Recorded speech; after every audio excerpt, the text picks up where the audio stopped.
시편은 5편으로 구성이 되어 있는데 오늘 41편의 시편의 첫 번째 1권의 마지막 시편입니다. 오늘 41편은 다윗의 시로 알려져 있으나 이 다윗이 아마도 이 병들어 있을 때에라는 이 표현을 보면 다윗의 말년에 이 시편을 지어서 불렀을 가능성이 있습니다. 오늘 특별히 1절에 보면 가난한 자를 보살피는 자에게 복이 있다 이렇게 이야기합니다. 재앙의 날에 여호와께서 그를 건지실 것이다 라고 이야기하죠. 그리고 5절에 보면 나의 원수가 내게 대하여 악담하기를 그가 어느 때에나 죽고 그의 이름이 언제나 없어질까 하며 라고 고백하고 있죠. 그러니까 이 시편의 저자인 다윗이 병들어서 어려움을 당할 때 이 시를 지었을 가능성이 있어요. 하지만 그가 병중에도 가난한 자를 보살피는 일에 대해서 관심이 많았고 또 그 말씀을 게을리하지 않았다는 것을 알게 되죠. 그래서 그가 병중에서 하나님께 고백하기를 가난한 자를 보살피는 자에게 복이 있다고 말씀하신 하나님이라고 시작하는 거죠.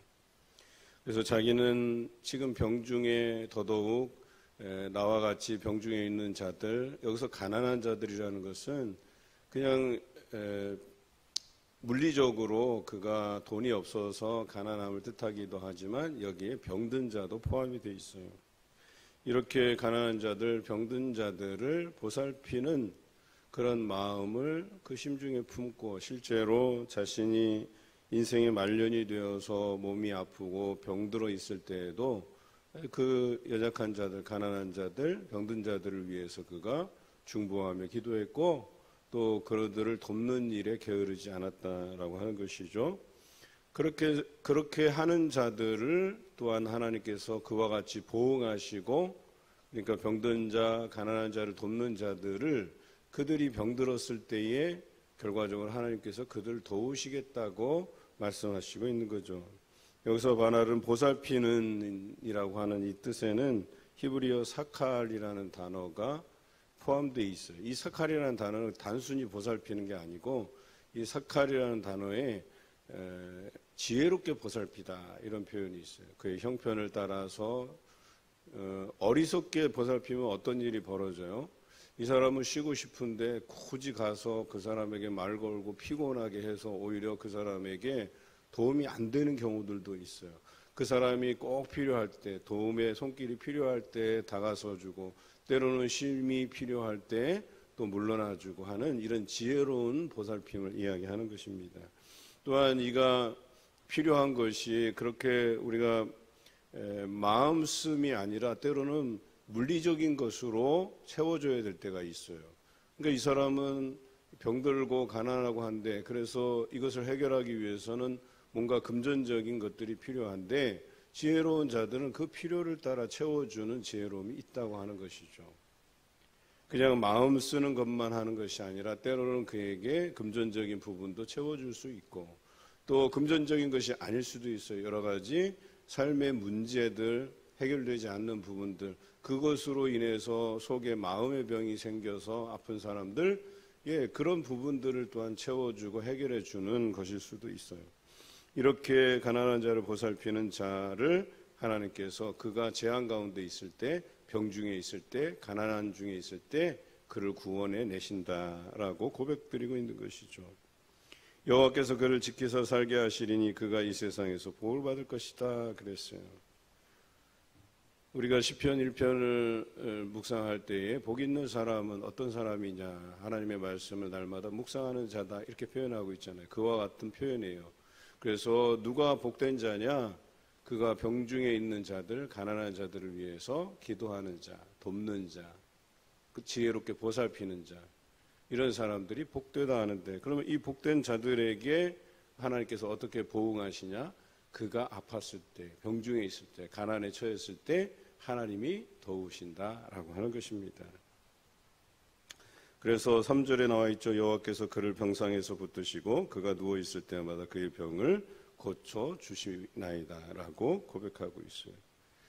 지혜로운 자는 자신이 건강할 때 우리 주변에 있는 연약한 자들, 가난한 자들, 병든 자들을 관심 가지고 돌보는 일을 행한다. 그리고 자신이 노년에 병들고 또 가난함에 처해 있을 때 하나님께서 그 옛적 일을 기억하셔서 나를 도우신다라고 하는 것을 고백하고 있어요. 심지어 5절에 나의 원수가 내게 대하여 악담하기를 그가 어느 때에 죽고 그의 이름이 언제나 없어질까.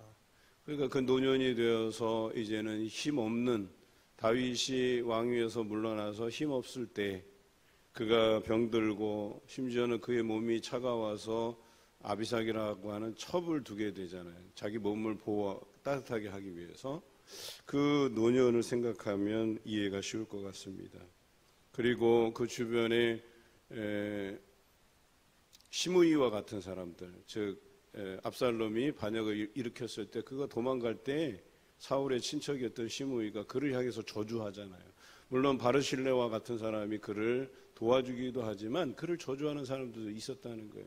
그가 늙고 병들었을 때, 가난했을 때, 아무런 힘이 없을 때 그를 저주하고 욕하고 언제나 저 사람이 죽을까, 언제나 그의 이름이 이 세상에서 없어질까, 이렇게 저주하고 악담하는 자들이 있을 것이라고 얘기하는 것이죠.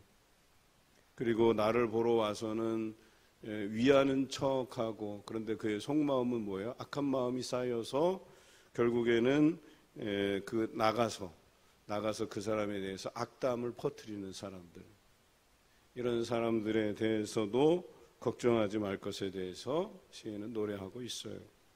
나를 미워하는 자가 다 같이 수군거리고 나를 해하려고 꾀하는 그런 자들이 있을지라도,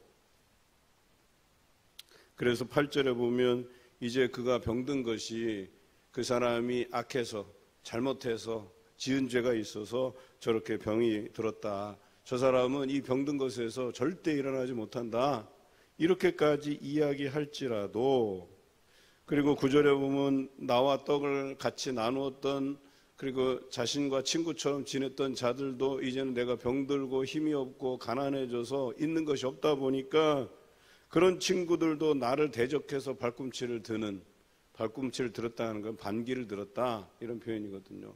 자신을 배반하고 배신하고 또 반기를 드는 그런 친구 같은 자들도 있겠지만 10절에 그러하오나 주 여호와여 내게 은혜를 베푸시고 나를 일으키사 내가 그들에게 보응하게 하소서 그랬어요.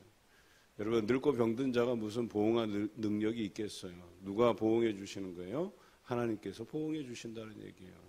그래서 두 가지로 요약되죠.